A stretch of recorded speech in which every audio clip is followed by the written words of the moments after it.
রোজা 25টা চলে গেছে, কেউর কোনো খেয়াল নাই। এখন পর্যন্ত ঈদের কোনো জামা কাপড় পাই নাই। না মামুরা দেশে, না চাচারা দেশে, না বড় ভাইরা দেশে। ওকুলে রাকিব পের কেনা শেষ, রনির কেনা শেষ, কাউসারের কেনা শেষ, হগল দুন্নের সবার কেনা শেষ। খালি মোর তা কিনতে পারি নাই।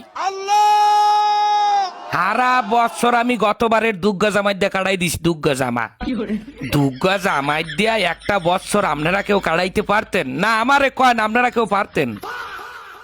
এখন আমার গায়ে যে জামাগুয়া এইটার ক্যাতকুলি সিরা এবং এমন কায়দায় সেরছে যে মানের সামনে বই আমার হাত জাগাইয়া যে আমার মাথা চুলকামু হ্যার উপায় নেই, হেলে ক্যাতকুলিসি নেইবে।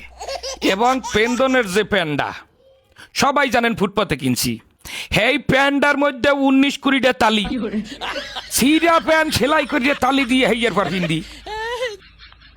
আমি আমার বাপ মা আত্মীয় স্বজন বড় ভাই ব্রাদার মামু খালু বোন বোনাই যারা আছেন সবাই কাছে হাত জোর করিয়ে কই গেলাম, 27 রোজার মধ্যে যদি আমার কেনাকাটা না করিয়া দেন বোঝেন, হ্যালে এবছর ঈদে আমি কোনো জামা কাপড় পিনবো না। হাফ পিনতে খালি গায়ে নামাজে খারাইলে কলো মানে জিগাইবে একবার ক্যার বাইরফো ক্যার নাতি ক্যার পোয়া, হেখালে কি আমার আল্লাহর ইজ্জত যাইবে? গেলে কলো সবাই ইজ্জত যাইবে। আমি ভালো করে বলি, আবারও শোনেন। স্বাস্থ্য মামা তো দুলা ভাইরা, চাকরিজীবী বড় ভাইরা, মামু খালু চাচা ফুফারা একটা একটা পাঞ্জামি দিলেও আমার কলো 15-16টা পাঞ্জামি হয়ে যায়।